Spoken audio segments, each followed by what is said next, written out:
Welcome to Nasdaq Trade Talks. I'm Jill Malandrino, Global Markets Reporter at Nasdaq.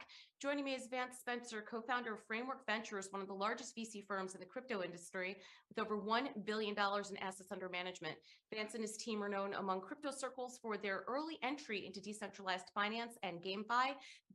Vance joins me from the SmartCon 2022 taking place in New York City, which brings together industry luminaries from Web 2 and Web 3, including top thought leaders, researchers, builders, and more. Vance, it's great to have you with us. Welcome to Trade Talks. Jill, thanks for having me. You got it. Let's start with a high-level overview about the current state of DeFi. Yeah, I think right now DeFi is kind of finding religion. You know, it's consolidating from thousands of protocols to probably 30 or 40 or 50 that are real, that are generating cash flow, that have real traction. We're starting to interface with regulated providers in the traditional banking system, understanding that a lot of the path forward for DeFi is probably regulated.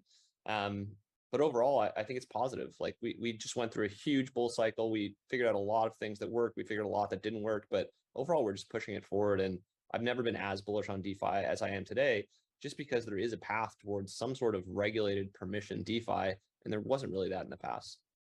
What do you think the next wave of DeFi will look like, and how does it differ from the previous wave? I think with the previous wave, what we were really doing was just experimenting with tokens, with DAOs, with how protocols accrue value, with how you actually market and get adoption for them. And so we were throwing a lot of spaghetti, and much of it stuck, a lot of it didn't. I think what we did learn though is that the endogenous on-chain DeFi that we all know and love, like there's going to be a market for that, and it will continue to be large and go forward. But I think the things that have emerged recently have been, number one, there's a ton of large regulated verticals in traditional finance that DeFi can have an impact on and add value to that are going to be coming in the next probably year or two.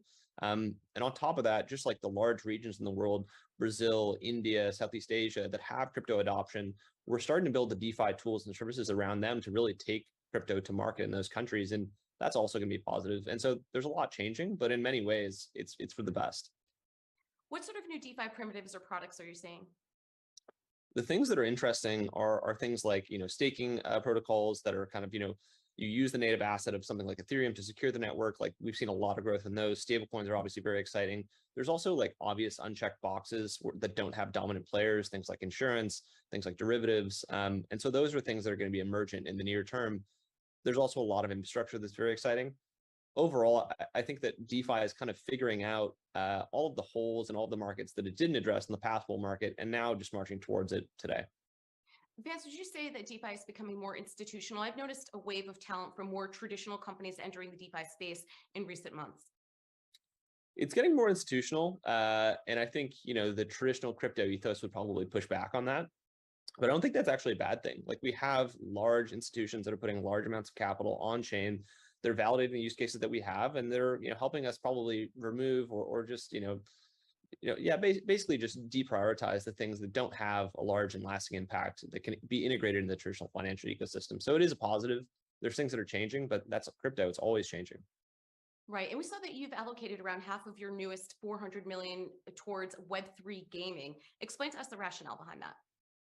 Yeah, the math is pretty clear. You have 3 billion people that play games on a yearly basis. You have all of the free-to-play mobile developers who've been, rugged, for lack of a better term, by Apple. And so their business models don't work. And so they're running towards crypto as almost like refugees.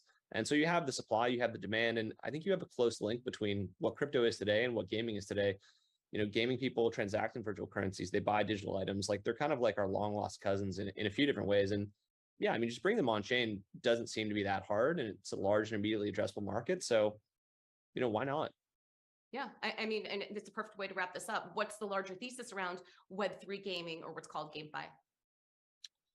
The next big studios will be built on chain, and it won't be homogenous. There will be some that only put their items as NFTs. There will be some that have their own rollups and their own native token, and they use the token to incentivize gameplay. The hope is that it doesn't go all the way towards the financialized side, like Axie Infinity, where you have like these violent unwinds and ups and downs.